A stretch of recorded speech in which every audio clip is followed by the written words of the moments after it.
Not bad. Look, I just wanted to see if I can get you to talk about Latavius Brini just a little bit, kind of talk about how he's able to, been able to kind of step up a little bit. And I guess now with Ty Keelan, I mean, he's going to really get a chance to really kind of show what he can do.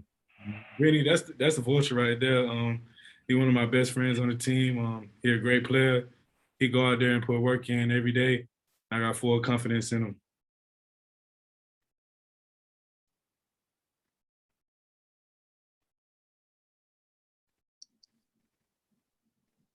Okay, guess Jake doesn't have a question. We'll go to Mark Weiser and Connor Riley. Hey, Chris, how's it going? Hey, how you doing? Good. I also want to ask you kind of about the star. Who else is working in the mix there? And then, how's Darian Kendrick been in terms of meshing in with you guys during this preseason? Yeah. At the star position, we got several different people working there. I got a couple reps today and yesterday. So it was good for me to be able to get out there and get some reps at star, learn a new position. And DK has been a great player for us. He's very locked in practice, and he doesn't take a day off. Hey, Chris, hope you're doing well. How have you seen Kelee Ringo grow this fall, specifically because he wasn't really able to go through much last year with that shoulder injury? Kelee has grown a lot. He's been locking in on his coverage, fits on the run, tackling, and everything like that, just like the rest of our freshmen. A lot of our freshmen have grown a lot during the spring and fall camp, and I have full confidence in them also.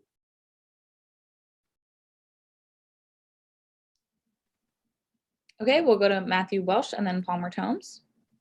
Yeah, Christopher, Amir talked last week about how his influence on the team has really started to grow. And I just want to know from your personal point of view, how have you been able to increase your influence, especially with Tyke going down? My influence has definitely grown. Just growing throughout this program and my position on the field. I become more comfortable being more vocal with guys on the team. Giving advice to guys on the team because I've learned more. I got a lot more knowledge to give, and I want to give it. I don't want to keep any knowledge inside. I want to be able to help everybody and as many people as possible. And I also go out there on the field and give my all every day. I can't take any days off. I got to set the example with my actions and my words. Yeah, Chris, obviously week one is going to be a big test with against a very talented Clemson passing game. How much is that something that y'all have talked about during preseason practice and made an emphasis of, hey, we got to be at our best really early? Well, we all know Clemson's a great team. They got a lot of good players, but so do we. We focus on ourselves right now and focusing on how we're able to get better. And when that time comes, we'll put a game plan together for Clemson. Okay, great. We'll go to Chip Towers and then Davis Baker. Yeah, Christopher, talking about Clemson, obviously you're getting inside that 2-week window here. How much do you actually know about them at this point? Obviously you guys are transitioning for camp and working in yourself. How much do you feel like you know about them at this point? And I mean, how far do you have to go to learn about them and DJ?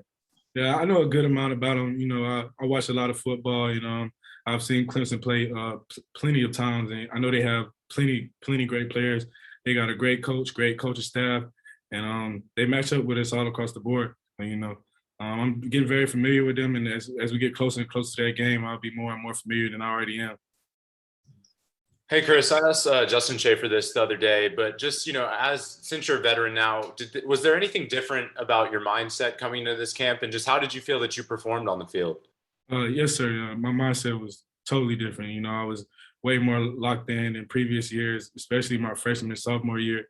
During my junior and senior years, I approach practice way more different. I come in locked in, watch film.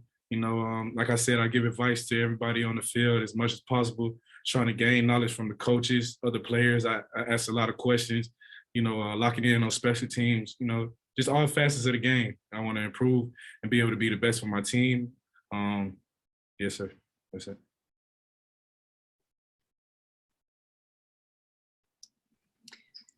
Okay, we have time for a few more questions. We can open it up. Chris, Jake Roos here. Just wanted to ask you about, one of the things we've heard is that this is a player-led team. Guys are really taking a lot of autonomy when it comes to getting this team ready and getting them together. Can you speak about your role in that? And also, is that something that you've seen from this or from this team throughout this fall camp? Yes, sir. Well, throughout the fall and spring, the whole team, it's been a collective effort. We've been working on our 4 pillars: connection, composure, resiliency, and toughness.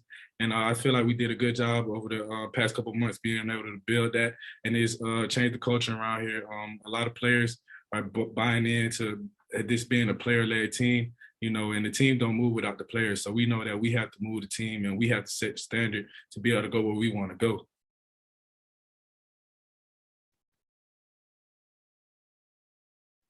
Hey, Chris, I was just wondering, I know Richard LeCount's kind of busy doing his own thing right now. Have you guys had a chance to talk, and he had that big pick the other day? Yeah, I ain't talked to Rich in a minute, but I seen the plays that he made, and he looked just like he did here. A ball hawk. You're going to get that ball as many times as possible, and I feel like he'll be a great player in the league. We have time for 2 more questions for Christopher. Hey, Chris, what makes Jordan Davis a good leader? Oh, man. Jordan Davis is a real vocal, fun guy. Every time he steps in the room, he brings joy to everybody that's in there. And, obviously he's a specimen on the field. So he sets a good example with his actions, just going on that field and being a presence for us and stuff like that. He gained a lot of respect from everybody on the team and me over the past couple of years, and it's going to continue to grow. Chris, you talked about getting a look at Star. How much mixing and matching is still going on at this point? We hear all the time and talking about that you got to cross train at all the positions, just considering you never know what could happen from game to game. Yeah, well, it's not too different than what it's always been. We always like to work guys at different positions, to be able to build that depth on our team, and I feel like it's very helpful to us. But you have to ask the head man about the rest of that. Okay, thank you very much. Thank you. Appreciate it.